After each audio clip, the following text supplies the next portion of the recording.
Dios, en su infinita inmutabilidad, cambió radicalmente su revelación y dio el Nuevo Testamento. La palabra latina testamentum significa pacto o alianza. Y en la Biblia, como ya hemos visto, son frecuentes los pactos y contratos de alianza entre Dios y los hombres hebreos.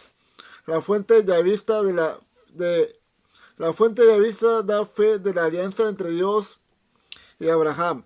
Tanto esta fuente como la eloísta certifican el fundamental pacto de alianza que hace Dios con el pueblo hebreo a través de Moisés, en el monte Sinaí. El escritor del Deuteronomista amplió la alianza mosaica añadiendo una serie de leyes que supuestamente recibió Moisés de Dios en la llanura de Moab y relató nuevas alianzas esenciales para el futuro, como la que estableció Dios con David y su descendencia.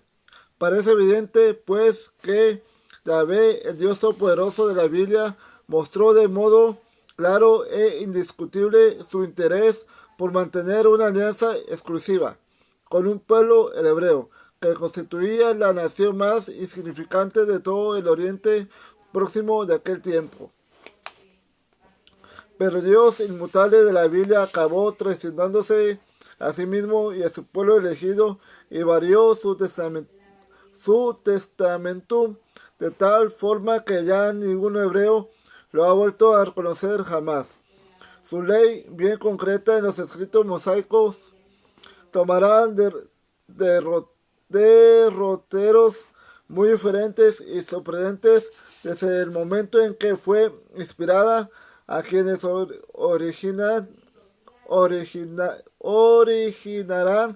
el judeocristianismo, y su alianza exclusiva con los hebreos acabará rota unilateralmente para tomar también bajo su protección a todas aquellas naciones gentiles a las que condenó y fulminó con saña en el Antiguo Testamento. Quizá la eternidad estaba mellando la memoria y la voluntad del buen Dios, o más probablemente la evolución histórica de su pueblo elegido había llevado a intermediarios de lo divino que tenían puntos de vista e intereses muy diferentes a los de sus colegas de antaño, los redactores veterotestamentarios.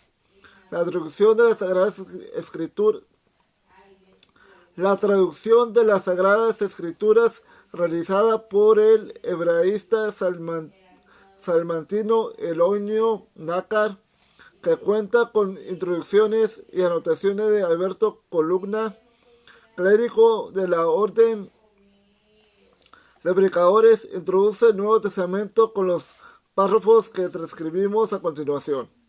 La epístola a los hebreos comienza dándonos en breves y lapidarias palabras la diferencia entre el Antiguo y el Nuevo Testamento.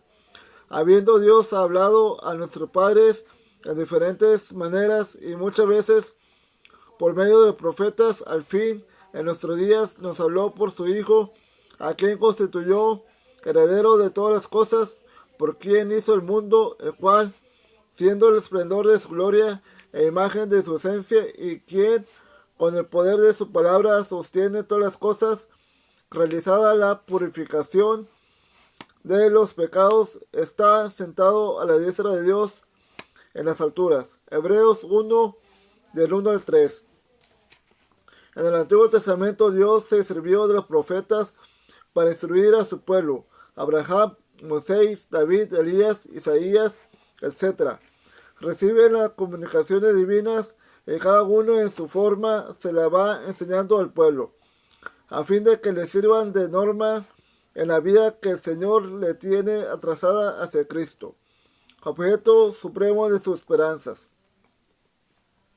Todo esto son, usando una palabra de San Pablo, como ayos, que llevan de la mano a Israel hasta conducir al Maestro Supremo, de quien recibirán la plenitud de la revelación. Gálatas 3:24. A él, unigénito del Padre, esplendor de su gloria, imagen de su esencia, por quien hizo todas las cosas, estaba reservada la obra de la restauración de las mismas, destruyendo el pecado y la muerte, y volviendo las cosas a aquel estado en que al principio había sido creadas, hasta entregar después al Padre los poderosos recibidos y hacer que sea Dios todo en todas las cosas. 1 Corintios 15:28. Así, el Nuevo Testamento es la plenitud, el cumplimiento del Antiguo. Como este fue la preparación de aquel, más la preparación para la realización de misterios tan sublimes, debía por necesidad ser larga y trabajosa, y no podía limitarse a un solo pueblo. Debía extenderse a todos, que no se trataba de la salud de Israel, sino la del género humano. Y para esta preparación era ante todo preciso que el hombre caído en el pecado por la soberbia se convenciese que propia experiencia de su incapacidad para levantarse de su postración, para alcanzar la verdad y la vida, para lograr aquella perfección y dicha a que aspiraba cuando deseó ser como Dios. Génesis 3:5. San Pablo llama a estos tiempos siglos de ignorancia, en los cuales Dios, Padre Providente, no dejó de acudir a sus hijos para que siquiera a tientas le buscasen y se dispusiesen a recibir a aquel por quien tendrían la resurrección en la otra vida. Juan 11:25.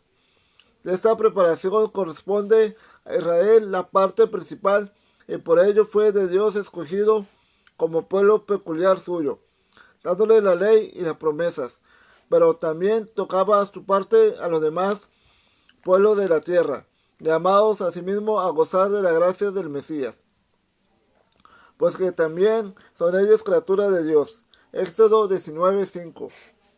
Para esta parrafada que se guarece bajo la amplicidad de la jerga teológica para disimular su vacuidad real, cualquier creyente debería percibir que se ha dado un salto en el vacío de tamaño intergaláctico.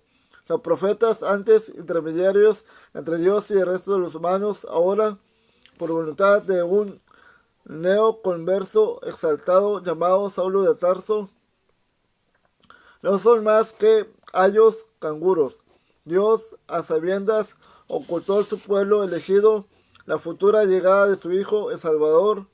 Les obligó a odiar a las naciones vecinas, conociendo que su Hijo predicaría justo lo contrario de una imagen de su persona y atribuciones divinas que ahora modificará en su Nuevo Testamentum. Les coaccionó para que cumpliesen leyes y rituales que su Hijo derogará por inútiles. Les obligó a seguir a un modelo y casta de sacerdotes que en los nuevos tiempos serán totalmente rechazados. Extenderá su manto protector a toda la humanidad. ¿Por qué no lo hizo antes? ¿No eran aún criaturas de Dios los demás pueblos de la tierra cuando Él los proscribió de su alianza eterna, causando graves quebrantos a su pueblo hebreo? Si el Dios del Antiguo Testamento es el mismo Dios que inspiró el Nuevo, resulta obvio también que alguien en esa época u otra faltó reiteradamente a la verdad. Aunque también es posible que los cristianos tengan dos dioses distintos y no quieran darse cuenta de ello. El Dios del Antiguo Testamento es caprichoso, vengador, iracundo, justiciero y obliga al creyente a mantenerse bajo el temor de Dios. El del Nuevo, por el contrario, es amor, es un Padre afectuoso que invita al creyente a estar en comunión con Él. Dado que no es de recibo presentar a Dios con dos personalidades tan opuestas, aunque todo cabe en su infinitud, la Iglesia se ha visto forzada a navegar entre dos planteos teológicos, enfrentados y nunca resueltos. El que considera el Antiguo Testamento como una doctrina constante e inmutable, que gira alrededor de un Dios violento, severo, moralizante y obsesionado por el fiel cumplimiento de la ley, cosa que obliga a considerar la muerte de Jesús como una más de sus típicas exigencias sacrificales cruentas, y el que no ve en el Antiguo Testamento ninguna doctrina acerca de Dios y lo interpreta como meros relatos hebreos acerca de la intervención divina en su historia.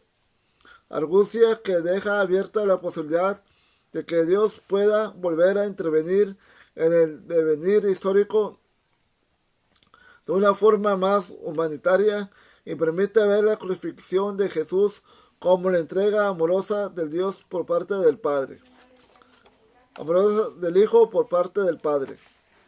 Dado que, como ya vimos, el catecismo obliga a creer que el Antiguo Testamento es una parte de la Sagrada Escritura de la que no se puede prescindir. Sus libros son libros divinamente inspirados y conservan un valor permanente, porque la antigua alianza no ha sido revocada. Es probable que cualquier creyente moderadamente reflexivo puede tener algún problema para comprender racionalmente los saltos cualitativos tan enormes en el perfil, conducta y mensaje de su Dios único y verdadero. En fin, veamos a continuación el contexto en el que se produjo la inspiración divina del Nuevo Testamento, justificado en la figura de Jesús de Nazaret y al tiempo base de origen del cristianismo en general y de la Iglesia Católica en particular.